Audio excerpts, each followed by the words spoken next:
This is Michael Popok, Legal AF. Sometimes facts fly under the radar. And I like to catch them and present them to you here on Legal AF on a hot take. What am I talking about?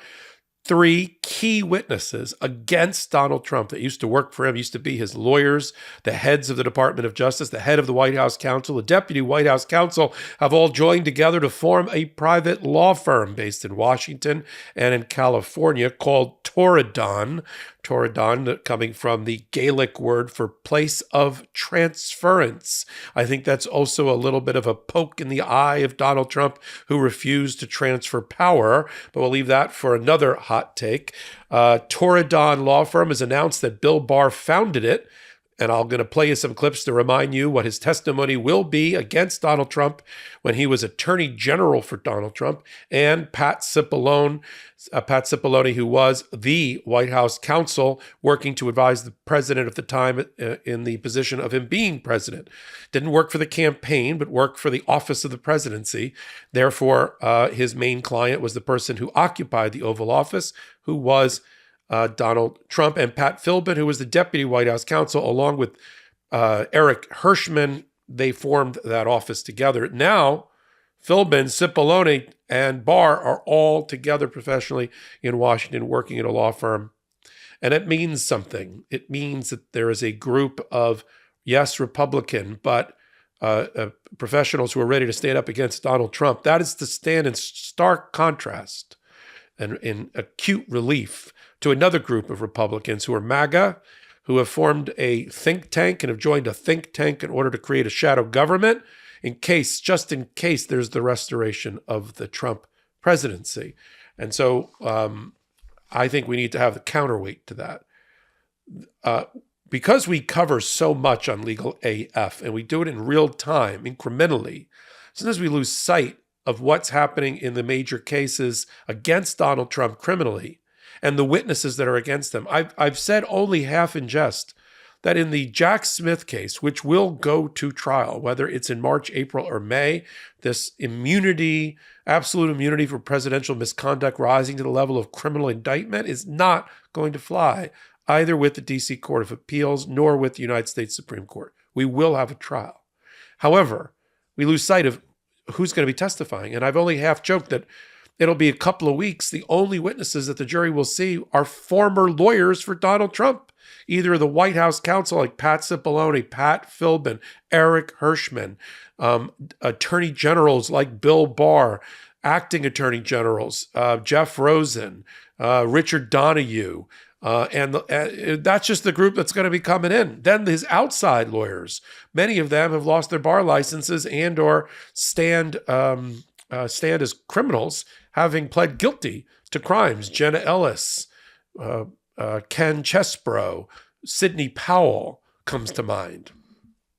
And so we just have that's the first 2 weeks of jury selection, after a jury selected. Then we move on to the elected officials and the vice president of the United States and all of that. Think about the Mount Rushmore that's going to step down and enter the courtroom and testify before this gobsmacked jury that's going to have to wade its way through all of this in fact-finding. So the union and the professional interaction on a daily basis and the collegiality and the camaraderie that's being exhibited by joining together as partners in a law firm, this Torridon law firm by Bill Barr and Pat Cipollone, can't be underestimated. They're not just cooling their heels.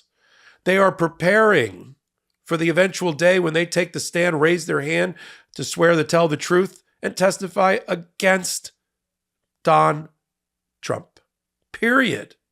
Stripped of any attorney-client privilege, of course, and testify freely. I want to remind you what Pat Cipollone, now a partner with Bill Barr at his law firm, what he testified to during the Jan 6 committee. I'm going to show you that clip in a minute. He told, he stood in the way and stood between Donald Trump seizing voting machines, declaring martial law, using the Insurrection Act, using the military against the civilian population in order to cling to power. He told him in no uncertain terms that he's lost the election and he needs to peacefully transfer power. This is Pat Cipollone, the White House counsel. He frequently tried to get Donald Trump, for instance, on Jan 6th and during Jan 6th to announce that he lost the election and was supporting the peaceful transfer of power to Joe Biden, all to no avail, unfortunately. But he did do that, and he will testify that he did that.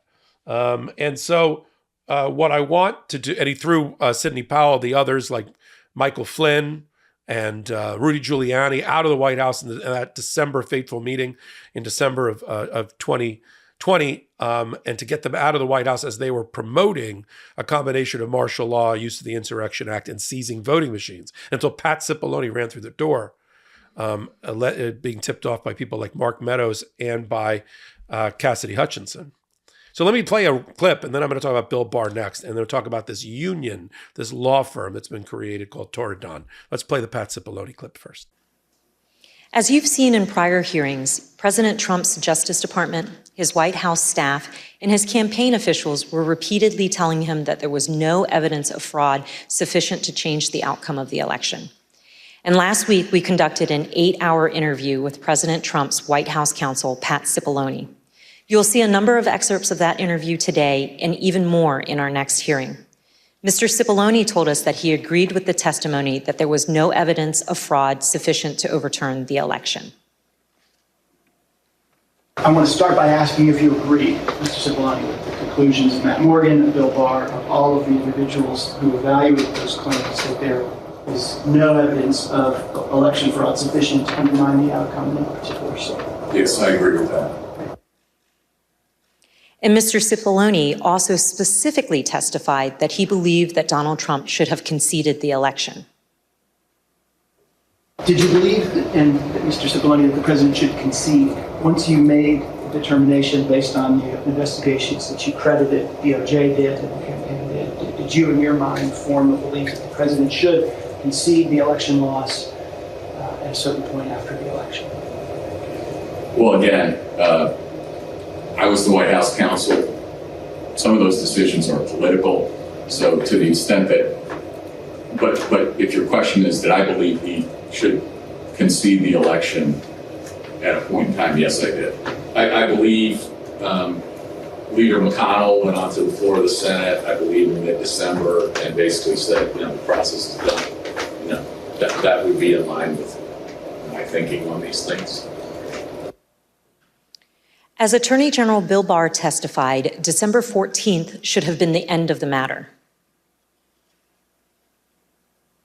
December 14th was the day that the states certified their votes and sent them to Congress. And in my view, that was the end of the matter. I didn't see, I thought that this would lead inexorably to a new administration.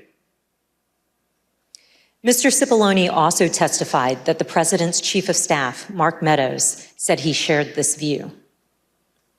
As early as that November 23rd meeting, we understand that there was discussion about the president possibly conceding the election. And specifically, we understand that Mark Meadows assured both you and Attorney General Barr that the president would eventually agree to a graceful exit. Do you remember Mr. Meadows making any such representation? Are you saying as part of that meeting or separately?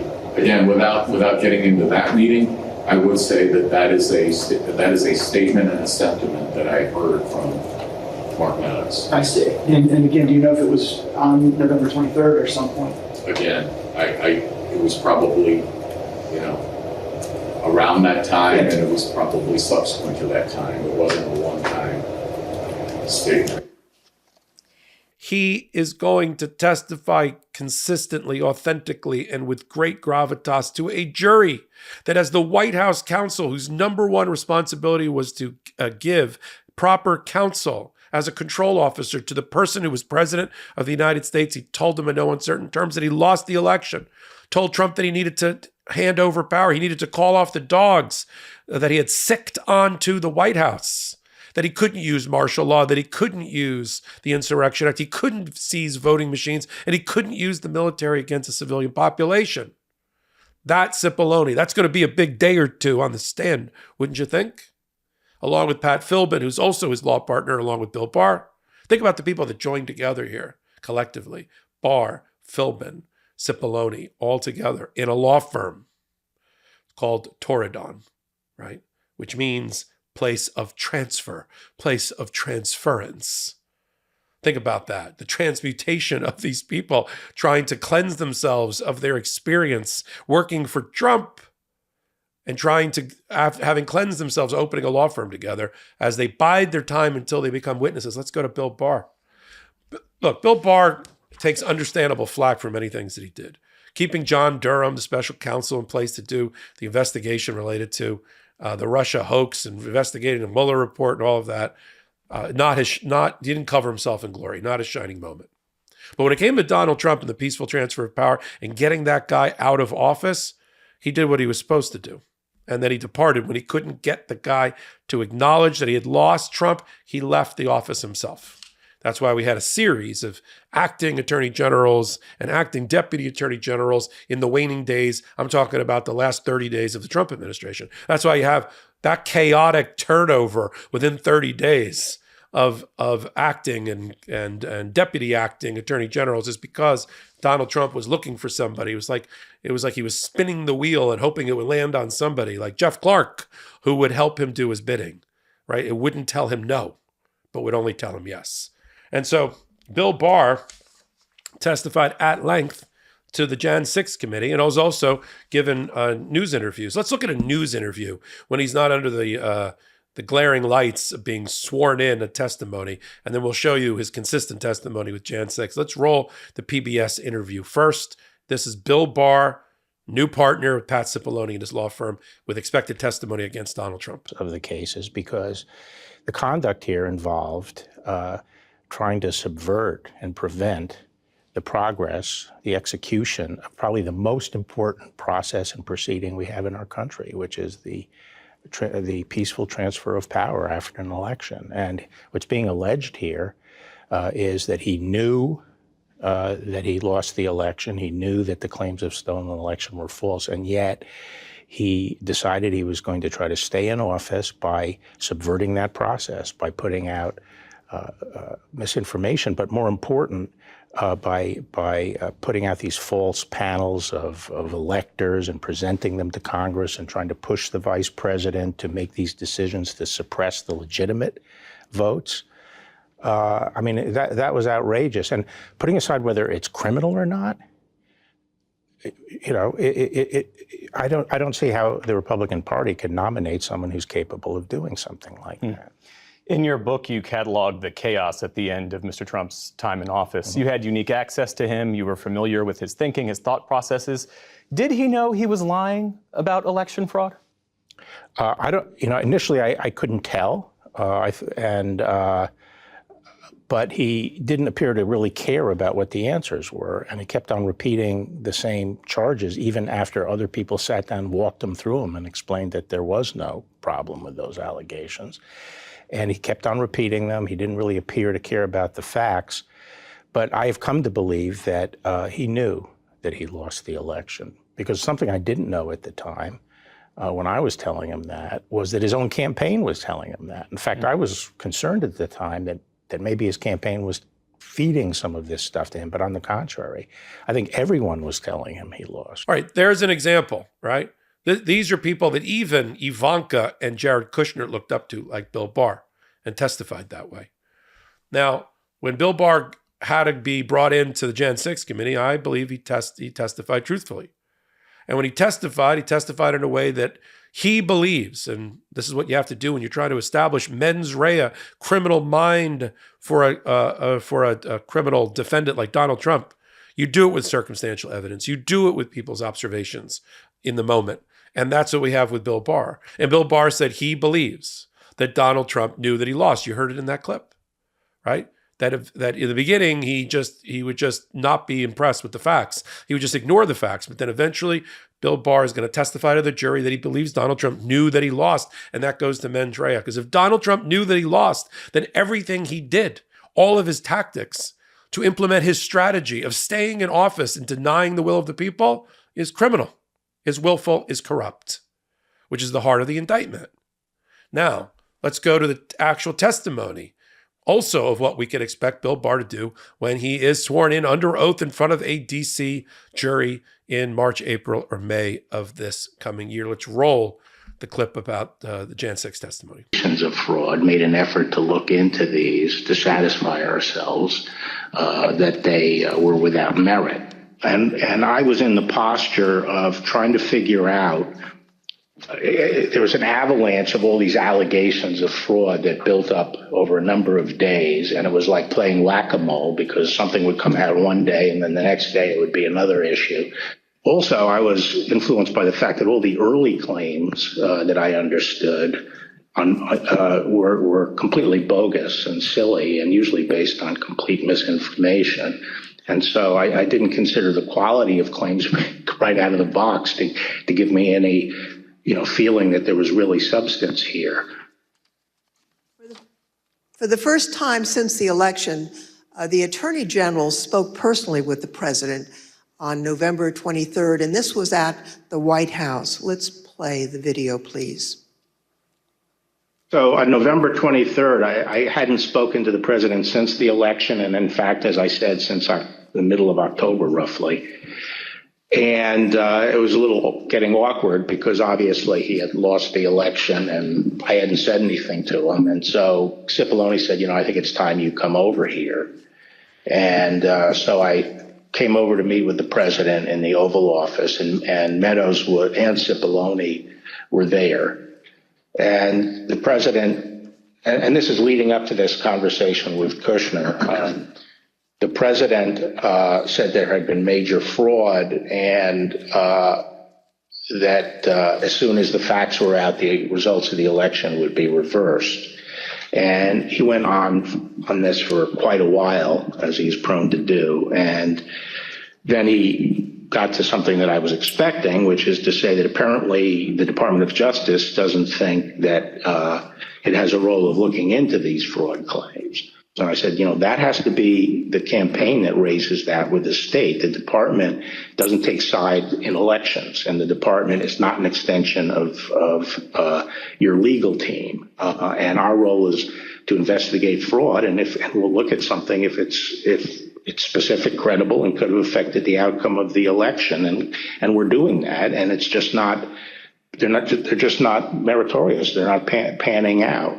And as I walked out of the Oval Office, Jared was there with Dan Scavino, who ran the president's social media, and who I thought was a reasonable guy and believe is a reasonable guy. And I said, how long is he going to carry on with this stolen election stuff? Where's this going to go? And by that time, Meadows had caught up with me and leaving the office, and caught up with me and said that he said, look, I think that he's becoming more realistic and knows that there's a limit to how far he can take this. And then Jared said, yeah, we're working on this. We're working. And so now back to where I started at the top of the hot take. It got little coverage, except like in the legal news. Pat Philbin, Pat Cipollone joined Bill Barr in a new law firm whose name probably sticks it to Donald Trump. With a little bit of research, a little bit of glue, piecing together these what appears to be disparate parts, I'm delivering my message to you. It is a good thing for justice that these lawyers, trying to absolve themselves and wash themselves of the stink of Donald Trump, have decided to join forces together in a law firm, not to litigate against Democrats. That's not my point. I'm sure they'll take causes that are consistent with their normal small r Republican non-MAGA ideals, to the extent they still exist. But the fact that they formed a firm that has, in my view, an FU to Donald Trump, or a legal AFU to Donald Trump, that we are a place of transfer of power, for instance. 2 or 3 people who are critically involved with trying to create the peaceful transfer of power have formed a law firm that has that as its very name. That's bad news for Donald Trump. You know now, in general, in gist, how Pat Cipollone, former White House counsel, Bill Barr, former Attorney General, are going to testify against Donald Trump when that fateful day arrives.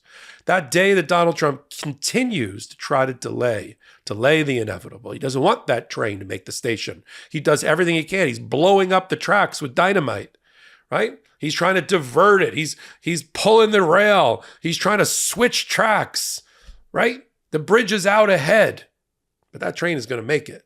That train of justice and the wheels of justice are going to turn until it makes it to its appointed station, presided over by Jack Smith, special counsel and all his lawyers, and Judge Chutkan. We're going to follow it right here on Legal AF and on the MeidasTouch network. Don't change that dial. It's the only place for this kind of analysis at the intersection of law, politics, and justice. You like lawyers who know what they're talking about at that intersection? You've come to the right place. Give me a thumbs up if you like this kind of content and analysis. It helps with the ratings, keeps the lights on the network and on my content. And every Wednesday and Saturday, we pull it all together and curate a podcast that we call, wait for it, Legal AF. Yes, the title is exactly what you think. It's every Wednesday and Saturday, 8 p.m. Eastern Time, only on the MeidasTouch network. That's where we do our work. And then you can pull it on audio podcast platforms of your choice, Google, Spotify, Apple, you name it, we're on it. So until my next hot take, leave me a comment here, thumbs up, it helps. Until my next Legal AF, this is Michael Popok reporting. Hey, Meidas Mighty, love this report? Continue the conversation by following us on Instagram @MeidasTouch to keep up with the most important news of the day. What are you waiting for? Follow us now.